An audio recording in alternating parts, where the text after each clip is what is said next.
And we will kick things off. Good evening. Alexis Harrison here with CT169Strong.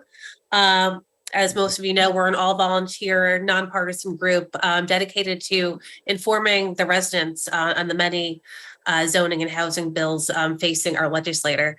We're getting towards the end of the legislative session, so we want to take another opportunity to educate everyone on what's going on. We have some great guests tonight, and we are having some technical issues, so hopefully a few others will be popping on. We have State Senator Jeffrey Gordon, who represents the Woodstock area in the quiet corner of Connecticut, northwestern Connecticut. We also have Francis Pickering, who is Executive Director of the WestCog. Great to see you guys tonight. Good evening. Now, Francis, I'm going to kick things off with you. I want to start off with the Fair Share Bill. There have been many issues with this one, issues with environmental protection, the cityification of the suburbs, the extreme budgetary impact it will have on our local municipalities and communities, and just, the lack of input on the implementation of it. Just a few concerns I want to highlight are the Connecticut Conference of Municipalities Director of Public Policies was in opposition of this bill because he said it imposes a top-down policy onto the backs of local governments.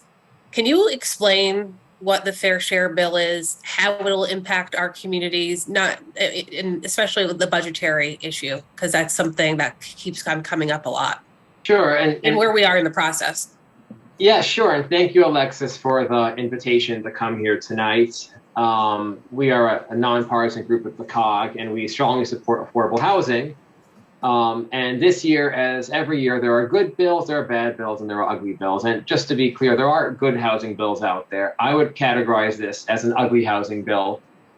Fair Share is a bill that would require the state to determine the need for affordable housing in every community statewide, which in principle sounds like a good idea, but it presumes that the state understands exactly what the need is.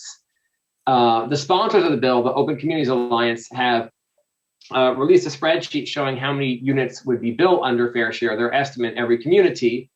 And their estimates are relatively, I would say, detached from market demand and need in many parts of the state. They call for the construction of dozens to hundreds of units in municipalities where there has been little to no demand. Now, that is not necessarily southwestern Connecticut, but a town like Union, Connecticut, whose population has grown 3% in 200 years, would have to build dozens of units.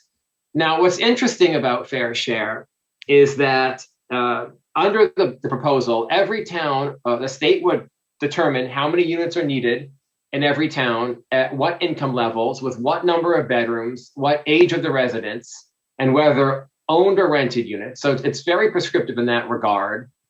And then the municipalities would have to develop, every municipality except for Hartford, New Haven, Waterbury, Bridgeport, New Britain, and Wyndham, would have to develop a Fair Share plan within 1 year, and that plan will lay out how those units will be built within 10 years. Fair Share calls for building 121,000 housing units in 10 years. That's enough to house 300,000 people. There's no reason to believe Connecticut's population will grow that fast. Our population has been relatively slow growing or stagnant. Not that that's a good thing, but that's just the reality. And if a municipality does not adopt the plan, then they are subject to default zoning, which is 20 units per acre by right, so no special permits, everywhere where there's public water and sewer. And where there's no public water and sewer, essentially no maximum density except what is limited environmentally and in terms of public health.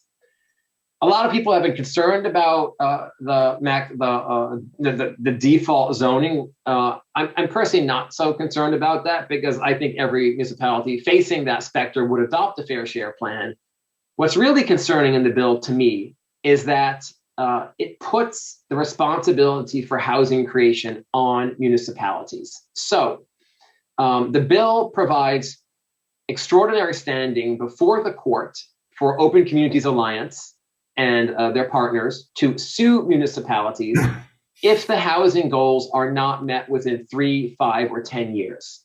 So if 121,000 units are not built in 10 years statewide, then every municipality that fails to meet their fair share goal, even if the cause of the units not being built, for instance, is a recession and demand dries up, or there's inadequate tradespeople to build it, or mortgage rates are too high, lending rates are too high for developers to have an interest, or there's been no population growth for 200 years. If a municipality fails to build those units, they can be sued and forced by the courts to build them at public expense. And that's really, I want to underline that. This is not like 830G, where a developer can take a town to court and have the zoning set aside to build at his or her own expense. This is going to court and saying, I don't care what happened. Maybe there's no demand. Maybe there's a recession. The units weren't built. I'm going to sue the town. I'm going to collect lawyers' fees as I sue the town. And I'm going to force the town to enter into an agreement with developers to build these units. And now in some towns there may be demand, but we haven't built 120,000 units per decade in Connecticut in 40 plus years. This is an unrealistic rate. We probably don't even have the tradespeople to build it. Definitely not the demand. And the fair share goals, in my view, are unrealistic. They are setting towns up to fail. It's really a green light for advocacy organizations to have a field day in court suing municipalities, winning lawyers' fees, and forcing construction.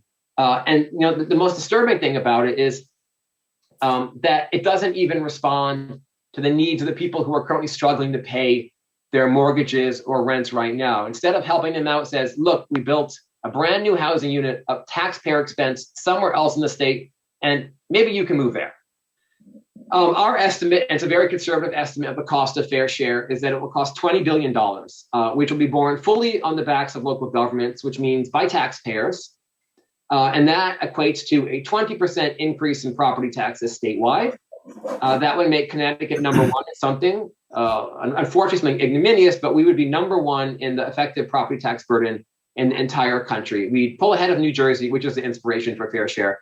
And that's what's so concerning to us is if we look at the taxes in Connecticut, the property tax is by far the largest tax. It's a very regressive tax. And raising it even further actually works against housing affordability and works against economic growth and equity in Connecticut. So we think it's a really bad policy, and we hope that the General Assembly agrees. Thank you. That's a very thorough explanation. Thank you. I want to move to Senator Gordon. Now, Woodstock is a very small town. And according to, let me back up here, sorry. So actually, I don't think we really have many details on how the fair share would work if it passes. I mean, the modeling that we have is based on the bill's proponent, Open Communities Alliance, and that indicates that Woodstock could add as many as 260 affordable units over the next 10 years. So if developers build them, they would have to build about 2,000 units because only a portion of them would have to be affordable, as I understand it. So more total housing units must be built in order to satisfy that quota. So how would Woodstock, a very small town, the quiet corner, a farming community, how would that accommodate as many as 2,000 new housing units built over the next 10 years or so? In terms of budget, open space, sewer capacity, farm retention, budgets for municipal workers like fire, police, and whatnot. Can you give us a viewpoint on that? Sure, happy to do so. And I wear two hats. For the past 16 years, I've been chairman of Woodstock's Planning and Zoning Commission. So I know this inside and out as far as how, things are at a town level trying to deal with affordable housing, attainable housing, how all these things actually impact at the local level. I also wear the other hat of being a state senator, 13 towns in Northeast Connecticut. That includes Woodstock, and it also includes Union, the smallest town, 781 people. And the vast majority of the towns in Northeast Connecticut are rural. They don't have a lot of infrastructure. I can tell you in Woodstock, we don't have public water. We have a small little section of public sewer, but really no public sewer. And we actually have a sewer avoidance policy. In a lot of the small towns, we don't have the type of infrastructure at all to support this type of building of affordable housing. It's one of the reasons why, despite a lot of good efforts on the part of rural towns, small towns, to encourage affordable housing, developers just don't come because there's really no market value there. And let alone if people wanted to move to some of the small towns, where are the jobs? There really are not compared to other parts of the state. And also, there isn't much in the way of public transportation in a lot of the towns, which is important when you're talking about affordable housing. So that for the towns to be able to sustain this, I can tell you, knowing the towns in my Senate district very well, there's just no way these small towns are going to be able to afford it. My concern is, and I've seen, the rollout over several legislative sessions of fair share and other things, is that the state is really setting up the small towns, the rural towns, to fail. Maybe it's by design and on purpose, so the state says it has to come in and take over. But more and more, these types of top-down mandates never work. We see what happened in New Jersey, which is mired in years of litigation in the court system to try to deal with what it's tried to enact and hasn't been successful. And the other is, it's just amazing to me that all of these efforts are being focused on quote unquote affordable housing. And I support affordable housing very much. In fact, I've helped create affordable housing plans in my town and really look at what I consider realistic affordable housing, not 830G strict definitions, but in the real world for each of our towns. And we have 169 municipalities in Connecticut. Each one is different and unique. What really is truly affordable? What is actually attainable? The state definitions are way out of date. So instead of trying to force all of this onto towns, that is not working. And the towns are going to fail, not because they're not trying, they are trying. And I can speak from experience. This type of state mandate is not going to help anybody with affordable housing. I view it that what really should be done is we should stop with these mandates, really look at why 830G is not working the way that people thought it was going to work in different parts of the state. Understand what each town is doing. And I can tell you, in my part of the state, towns are working very much to try to make things as affordable as one can, as attainable as one can. But also realize that if we're going to look to see what to do with affordable housing, partner with the towns and the cities, and then you can start creating rules once you get all the stakeholder involved. This is actually trying to keep 830G going and trying to make it change, knowing that it's not going to work. I can tell you, for me as a state senator, I'm not supportive of these types of efforts because I've never seen top-down mandates work. I've never seen trying to pound a square peg in a round hole work. You spend a lot of time and effort and everybody gets frustrated. I continue to advocate for a different way so we can really try to see what we can do for affordable housing all throughout the state. And just one last point is, if you look at some of the legislation that's been proposed, and some of these bills are huge numbers of pages long, very dense reading, you're creating more state bureaucracy, more state mandates, unfunded mandates on towns to come up with annual reports, for example, on affordable housing. That why does a town have to do that, for example, or attest to certain things, and if it can't meet certain benchmarks, it gets punished. That's, again, no way for a state to try to help facilitate what the towns are already doing. And at the end of the day, and I tell people this all the time, it's not the state that is driving affordable housing. It's what's happening in each of the communities. Economic development, the character of the town, quality of life in the town, the school systems, tax structure, things like that, infrastructure, the police, the fire, EMS, the roads. This is what happens in the towns. Yeah, thanks, Jeff. I do want to move to Fred Camillo, who's here. Again, sorry for the tech issues, Fred, but glad that you were able to join. You were the first selectman of Greenwich. You also were a state representative for many years, so you know a lot of the different aspects of our government.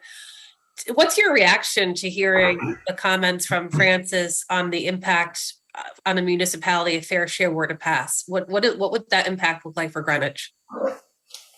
Well, it certainly would be a huge setback. I mean, each of the 169 municipalities are different. The senator's right. I mean, he has many towns within his jurisdiction there, and they're all different. They're very different from my town. here, but we have been working really hard, and Francis outlined all of the issues at stake here in this bill, and not unlike other bills, but this one here, coming under the guise of a compromise, really is just as bad as the original, I believe. And towns like Greenwich, we were at 5.3% for a while, and now we got up to 5.8, with plans to get up to 6.7% when we're done with some renovations. And that's a key point. We have a lot of older units that were built in the 50s that are not counted. They're affordable. They're not counted because they haven't had more than $25,000 put into them in the last 30 years. And we're doing that now. We're finishing up a huge project that's going to get us several hundred. We have a few more on tap. Those alone should get us to 67% in the next few years. We have some other ideas about developing things on flat surfaces, surface parking lots, not taking away open space, because again, that's people who on one hand talk about preserving open space, and then they want to take it and put unit after unit after unit on it, and especially when you consider the flooding issues we're all having. That's just a non-starter for us. So we're going to continue to do it the way we know best, which I believe all the other towns are doing. They know their towns certainly better than legislators in Hartford. And, I've invited people in the past when we were debating to come to Greenwich who were for 830G, and they had no idea about how many units we had, how diverse the town was, and all the progress we've made. Even the governor has said several times, Greenwich doesn't need Hartford mandates because we're doing it on our own. And so I think I would just, hope that everybody reaches out to people in the legislature, especially certain towns where, this is not going to be that popular, but where some legislators may be being pressured to vote for it. And just let them know what's at stake, because as you heard, we don't want to go down the same path as New Jersey has. And that's exactly what's going to happen if they continue with this. Thanks, Fred.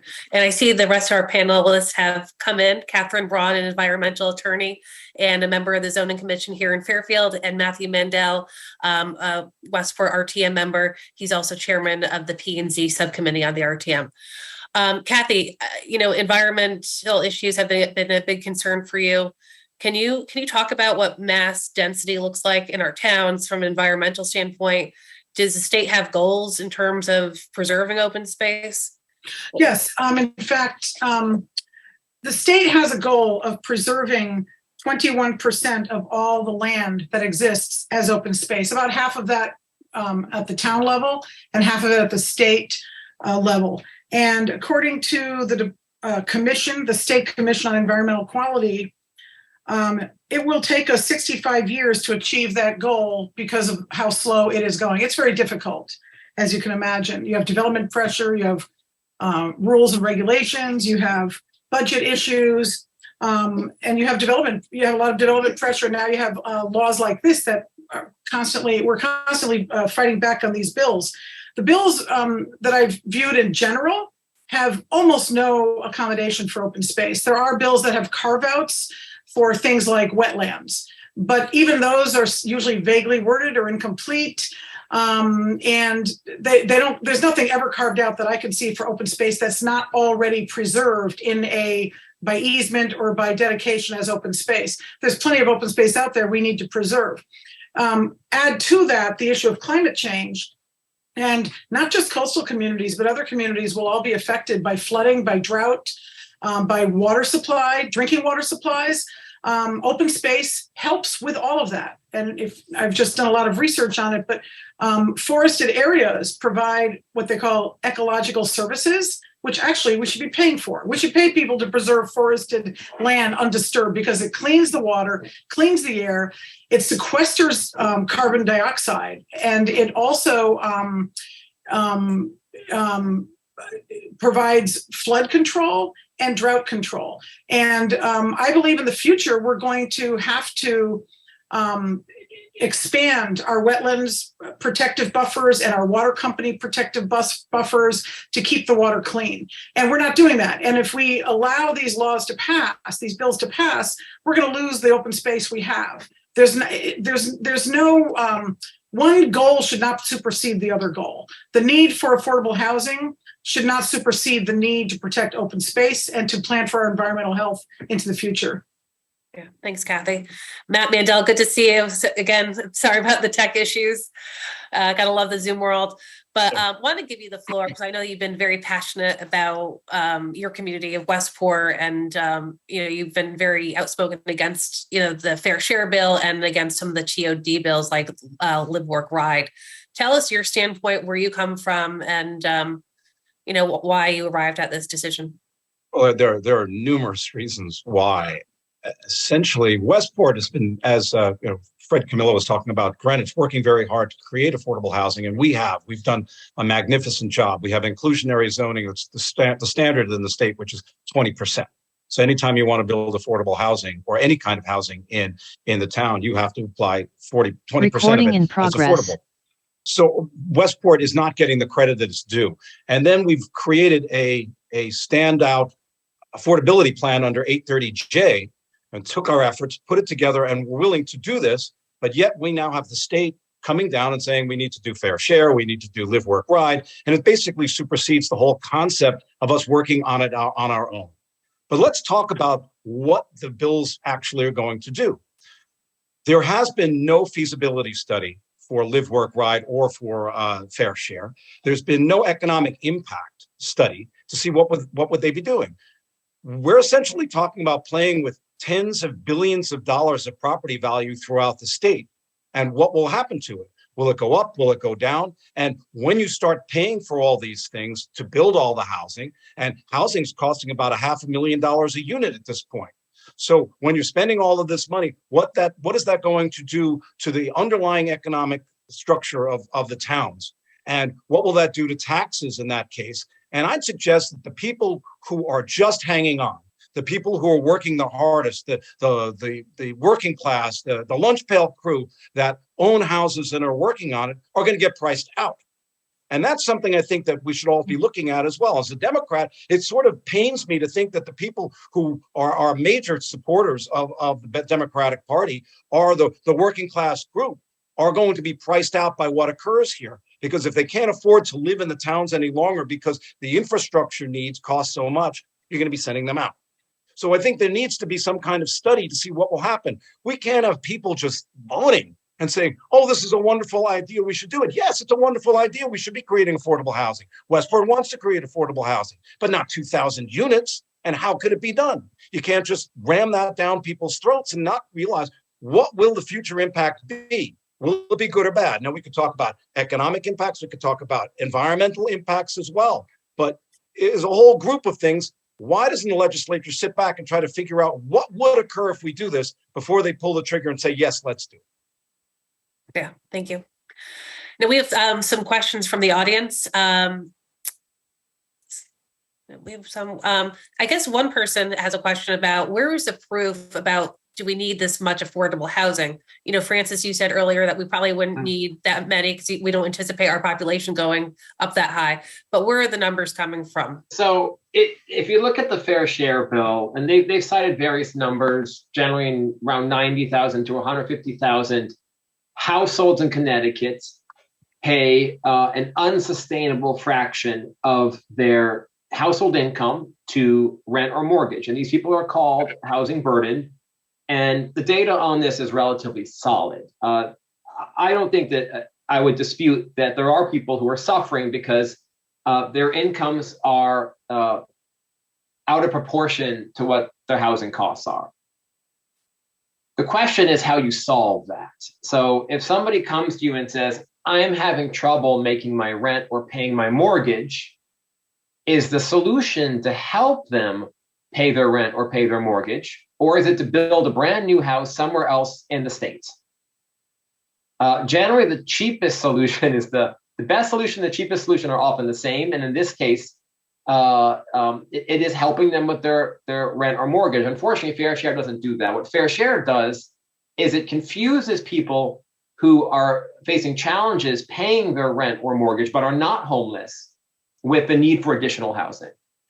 We have about 3,000 homeless people in Connecticut. That's 3,000 too many. But we generally are considered to have the lowest rate of homelessness in the entire country. We've done a very good job of housing unsheltered people. So there is a demand for additional units but the demand is not 100,000 or 150,000. Arguably, it's maybe 3,000, 5,000, 10,000. I think it's really important not to confuse housing affordability with homelessness. Anybody else on the panel want to add to that? Yeah, this is Jeff Gordon. I'll quickly add to it, and I agree with what's been said. But one thing that also at times doesn't get discussed in this is when we talk about overall affordability of where people live, it's just not housing. It's what is going on overall with the high cost of living in this state. And I hear that from a lot of people, in my part of the state who are trying to pay their property taxes, for example, and maintain a home, and then they're pushed and pulled in many directions with what limited money they may have, especially if they're a retiree or a young family. So there's a lot of components to this. It's not as simple as you start building a lot of these affordable houses all around the state and magically people are going to be able to afford it. It's one thing to build these houses in towns to be able to afford to support them with infrastructure, but also people who need affordable housing, can they actually afford to live in this state? And that's a bigger discussion that's happening in the legislature, and I'm glad to be a part of that. But we shouldn't lose sight of that because it's just not as simple as build the houses and people will come and it magically gets solved. It's one piece of a much bigger puzzle that we really need to get a better handle on when we're talking about long-term sustainability in this state. True. Kathy, I know you want to add to that. Yeah. I've long questioned the figure, and so it could be 90,000 or it could be 150,000. That's a huge difference. 90 is a lot less than 150. But aside from that, I've tried to find the raw data, and maybe Francis could get it to me after this forum, but I've not been able to really find the raw data. I need to know what's in that figure. If we're off, well, then the crisis might be half of what we think it is. And so all of these bills are being driven by the need for 6 figures of new affordable housing. I need to know, I think it comes from census data, but I don't understand who is in the database. Is it people at a higher income level that just are paying more because they choose to? And also, does it include utilities? Utilities, I think, are usually included in the cost of housing. And if so, that's something that can change next year based on what Eversource does. And why can't we come up with another way to help those people rather than if they're paying too much because of utilities, that's a different issue than not having enough housing. So maybe somebody else who more technical can address that.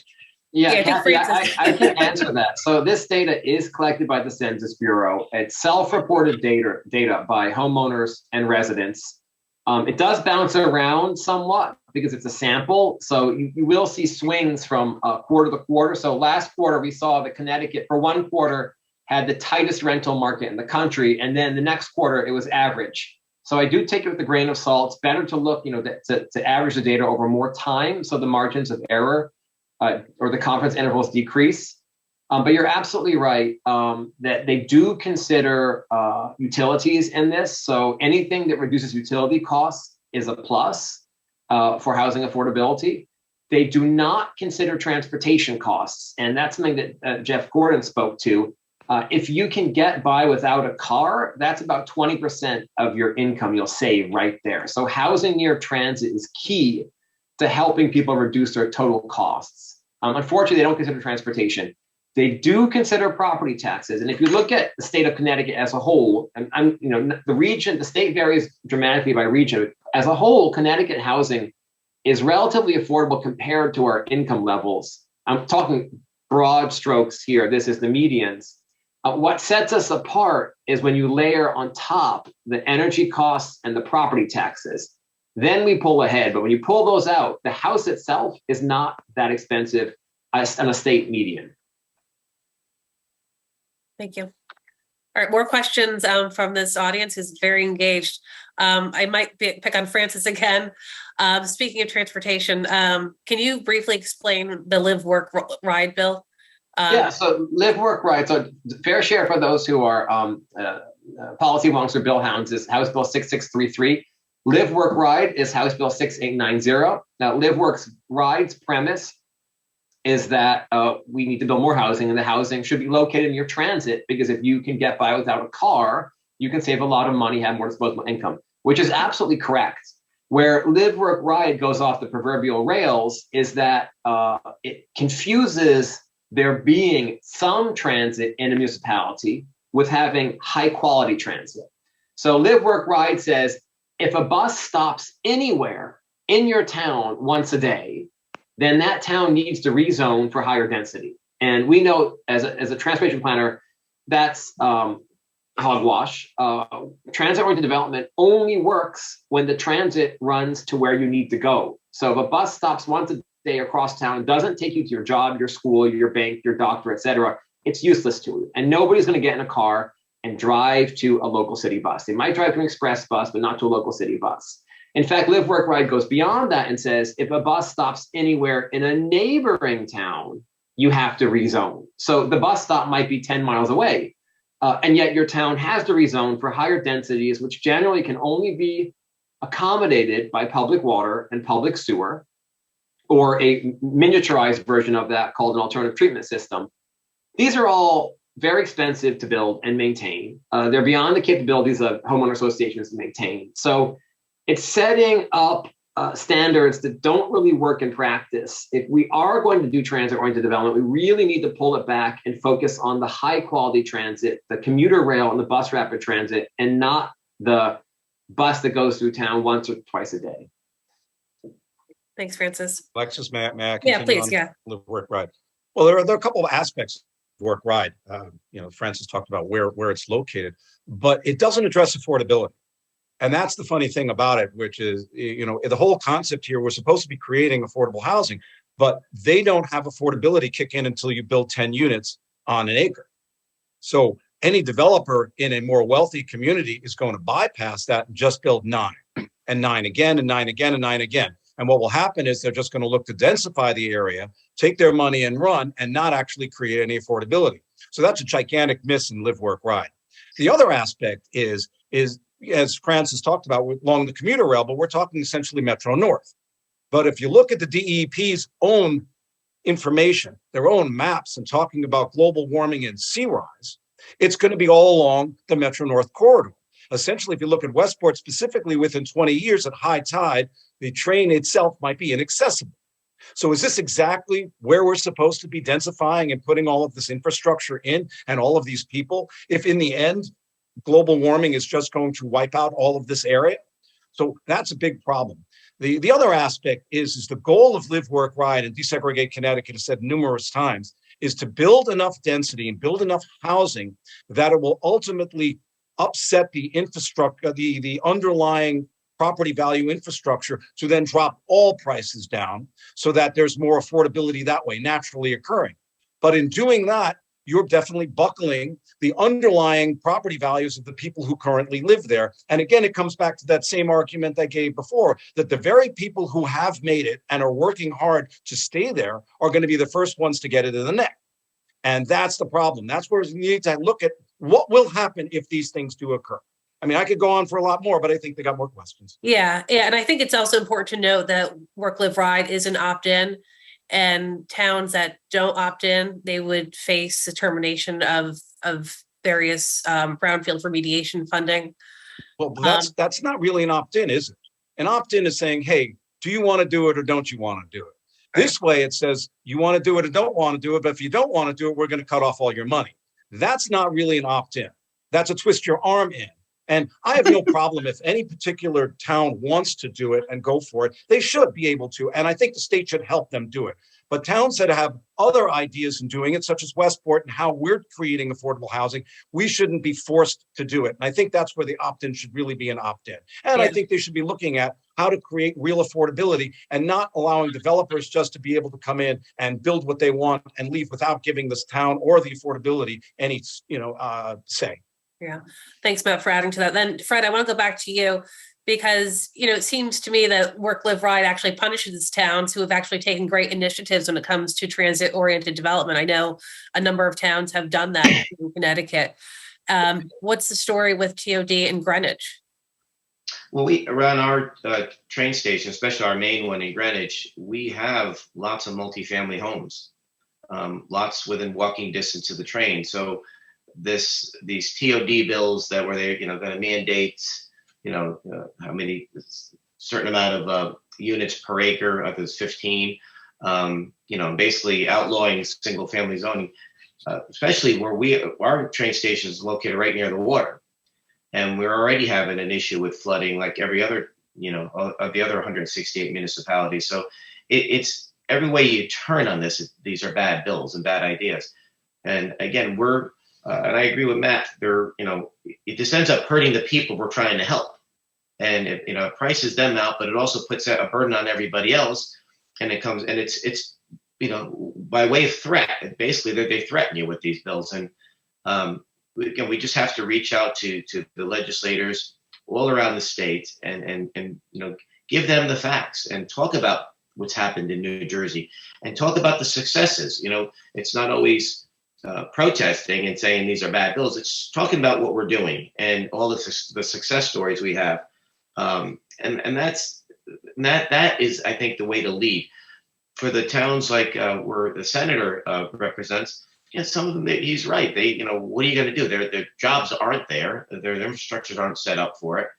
So it's almost, pretty obvious where it looks like the towns are being set up to fail. And, all they're going to do is put everybody in court for a long, long, long time, long after the legislators that are pushing this are gone from the legislature.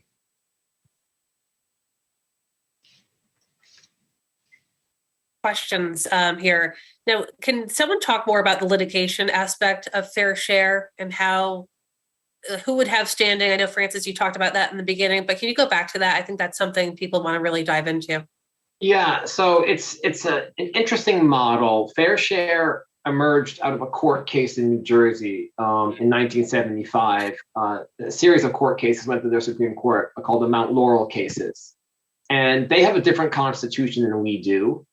This has not been litigated and kind of the same outcome in Connecticut. There have been about 40 years of litigation in New Jersey on fair share. It's been essentially continual since it went into effect.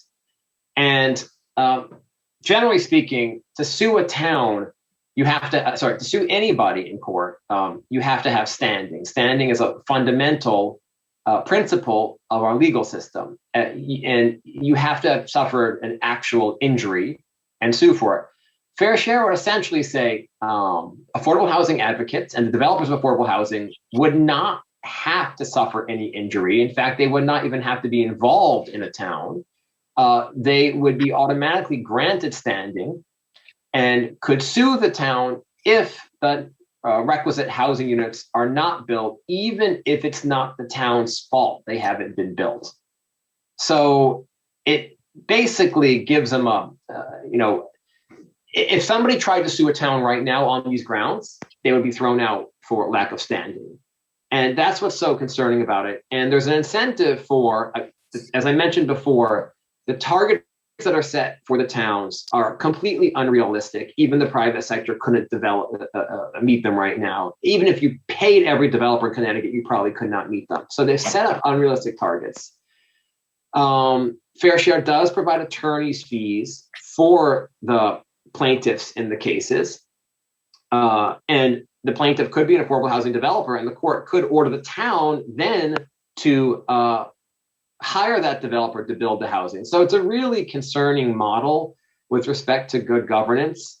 What's not clear in the bill is whether the plaintiffs could also receive punitive damages. And given what we're talking about here in terms of the housing costs, those could also be quite substantial. So it's not an improvement to our court system. I'll leave it that way. Someone has a question on vouchers. We've heard that term come up a few times this session. Are there any bills being voted on right now that would increase accessibility to housing vouchers? Jeff or Francis, would you know that? I'd have to take a look at the list. I have a list of thousands of bills in front of me that's coming up. I don't recollect. I mean, one of the issues is, again, how much is the state trying to support people who legitimately need help with housing? I'd have to take a look at those bills. But even with whatever the state might be wanting to do, this type of approach is going to be so overwhelmingly expensive for everybody. And again, it's going to be put onto the backs of towns, unfunded mandates on towns and cities, that it's going to just be outright unsustainable. But I'd have to take a look at some of the list of bills regarding vouchers, but it hasn't been something that's popped up when I've been trying to scroll through a long list of bills right now just to see what there is on that. But if I can just say one quick word to follow up on what Francis said about lawsuits.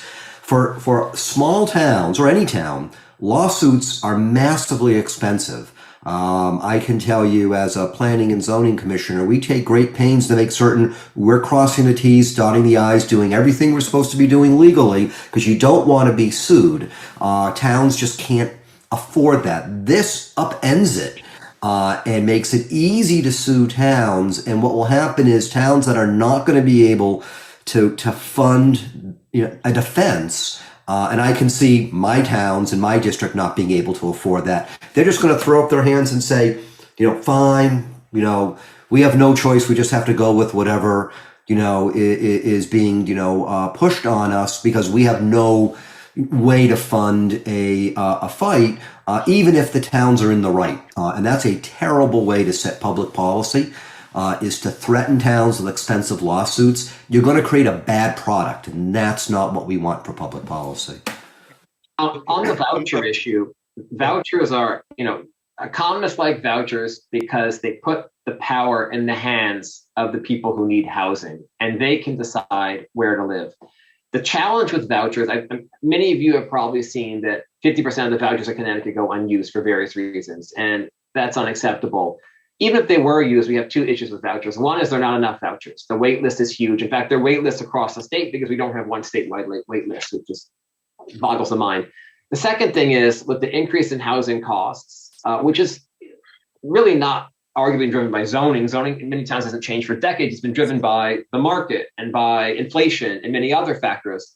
The vouchers have not kept up with housing costs. Much of the voucher money comes from Washington. It's a federal issue. There are also state voucher programs. Some of the bills do speak to getting more landlords to accept vouchers, and landlords are supposed to have to accept vouchers. They don't always do so. But what we really need to do is infuse more resources into the voucher program so we have more vouchers. They're easier to get, and they cover the actual cost of housing. If I might add to the concept of lawsuits, I mean, the corollary is that the towns then sue the state. Because in New Jersey, you've got 9 towns already suing over what's going on over there. So these pieces of legislation are just going to create a lot of animosity rather than sitting down and figuring out how to work with the towns to try to solve the problem. There's a problem that exists that needs to be worked out, but this isn't the way to create this adversarial situation that's going to be occurring. Kathy, did you want to add something to that? Yeah, just a little bit adding on. I appreciate what everybody else has said about the litigation, but they define the bill defines interested party as a nonprofit organization, not an organization that made an application for a project that was rejected, or a housing developer that seeks to construct housing contributing to the fair share quota if the intended or proposed development complies with basically 8-30G laws. I think this whole law is kind of an end run on 8-30G and sort of putting 8-30G on steroids. So if people don't like 8-30G in their community, where a developer can go in and propose anything they want and completely ignore all zoning laws, this is worse. This is far worse. It gives people standing if they haven't even applied for a project. Not a good way to do litigation. When you don't have the harm, you don't have the skin in the game, you can just sue the town because they didn't do enough C of O's, certificate of occupancy, to get to the milestones they have along the 10-year path. To add to that, when you talk that it has to be like an 830G, 830G is a 70-30 split between market rate and affordability. Fair share changes it to 80-20. So what developer would do any 830G at this point anymore if they could step in under fair share and make it 80/20? The developers are making 10% more of the units market rate and putting it in their pockets. So it's an interesting thing that's occurring. I mean, apparently, from what I was finding out in working on the different subcommittees for the affordable housing subcommittee, was that a lot of them are scared of inclusionary zoning because they don't believe developers want to step in and do it. And so now here's the proof is that 70-30 split is being tossed out the window and making it 80/20 and driving it forward from there. And as you said, it's just, anybody can do it. And if you think 830G is scary, this makes 830G look like child's play. Jeff, can you talk about where we are in the process? The legislature ends in early June, I believe. And I know that you don't have insight on every committee and everything going on because I know that you have your own priorities. But can you tell us where we are with the housing bills, zoning bills in particular, if you know? Well, right now, you're right. The session is supposed to end in early June by state law. So right now, more and more of the House, the Senate is in session, taking up huge numbers of bills. That's what makes the day and the nights in the sessions long, given the huge volume of bills. And many times the agendas don't come out until the night before, the morning of. So definitely stay tuned to see exactly where a lot of these bills work their way, but also be mindful that there may be lots of amendments discussed to try to, correct, so to speak, bad parts of a bill or try to stop a bill or try to add something good to a bill. So right now, a lot of these bills are still working their way to get to the floor. I know the Senate goes into session on Tuesday. So I've been busy with my legislative aid trying to find out what bills are going to come up because I have a stack of things to want to either talk about or work with people on. But one thing I just want to remind people of, and this is extremely important for the process, is just because a bill is written a certain way when it came out of committee doesn't mean that may be the exact wording that's going to hit the floor or what actually ends up getting voted upon throughout a debating and discussion and amendment process. So it is a type of thing that you really want to talk with your legislator about. You all have state rep, you all have a state senator. Call he or she, discuss your concerns, let them know what you think. Do not assume someone's going to do it for you.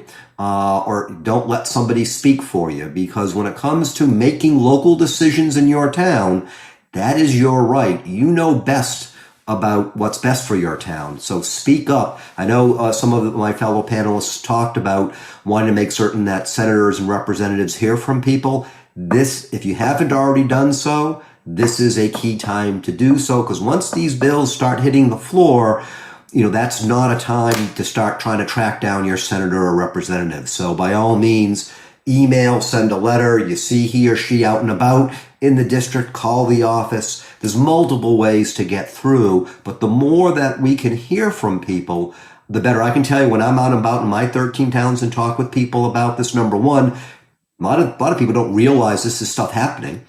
They're busy with their own lives, but once they do, they have a lot of concerns and questions, and I'm there as a state senator to hear and talk with them. So definitely take advantage of having your voice heard so we can see what we can do to make things better, not worse, with what I think a lot of these bills are going to move things in a bad direction. Yeah, and a big plug for CT169 too. We have a Absolutely. website with lots of information on the bills, how to contact your legislator, because as Jeff said, the time is now, and please don't wait. Francis, how can residents use the COGS? How can the COGS be a resource to folks? I know that you're out there and you educate so many people on the bills. Not everybody is like that, but how can the COGS, I guess, be a resource for us? Well, we have 9 regional councils of governments, and our jobs is to bring together the mayors and first selectmen of all the communities to discuss matters of common concern. And anything that would increase property taxes 20%, in my book, is an issue of common concern, if not an emergency. Every COG operates differently. You can check out their websites. Our meetings are open to the public, but really your conduit to the COG is through your mayor or first selectman. If you want to have something brought up at your COG, please talk to your mayor or first selectman. Thank you. I know we're coming up to the 8 o'clock hour. I know we started a little late, but I wanted to open up to the floor to our panelists. Is there anything else that we did not touch on in this 45-minute conversation that you guys want to bring up? I'd love to open up to all of you. Well, I would just appeal to people who are listening. And if there are any legislators on it, do some research. Look at it and look at it holistically, and not just buy into the dog and pony shows that are saying that this is the right thing to do because it's a good thing to do. Think about it in the long term of what actually will be occurring. What will be the impacts to the people who are already there? What will be the impacts to the state and what the state is going to have to spend in the future to take care of mistakes that might come out? We don't know what the indirect consequences are going to be. Think about those, because without looking at it that way, and you just say, hey, we're going to do it, 10 years from now, we might be in a very bad situation, and the state may not be in as good a footing as it is right now. It may be much worse. Think about it that way. That's what I would say to people.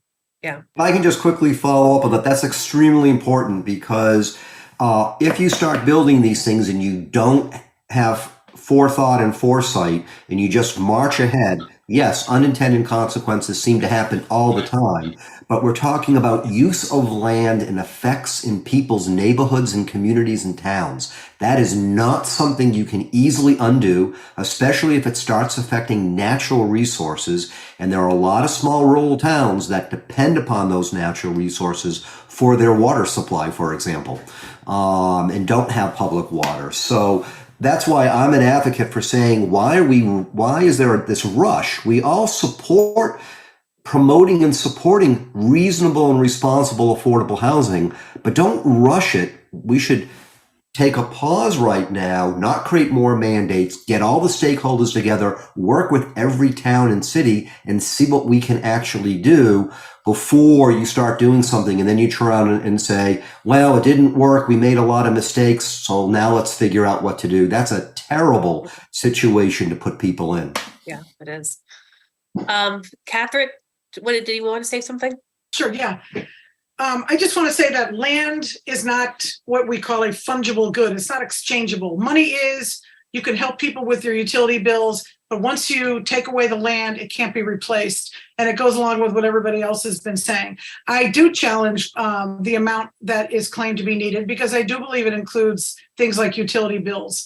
On the other side of the equation, you have land that's going to become increasingly scarce, and resources like drinking water that are going to need more protection, not less. So you have a double whammy right there: more need to protect more land, but more pressure to take away the land. I think open space cannot take a back seat to the need for affordable housing, and we need to verify the numbers first. Yeah, well said. Yes, and land is the most finite resource that we do have, and it would be great to see more environmentalists, take, some stronger stances on these bills. It is a minute past 8 o'clock. I want to be sensitive to everybody's Sunday night. This is a really great conversation. I want to thank you all for being here, for the audience for being here. And please write your legislators, no matter how you feel, if it's good, bad, and different. I mean, just get engaged and do your research. CT169, CT169Strong.org. Lots of information on there. Get involved. Thank you again. Have a great night. Thank you. Have a good night, everybody. Okay. Talk soon. Thanks. Good night. Bye.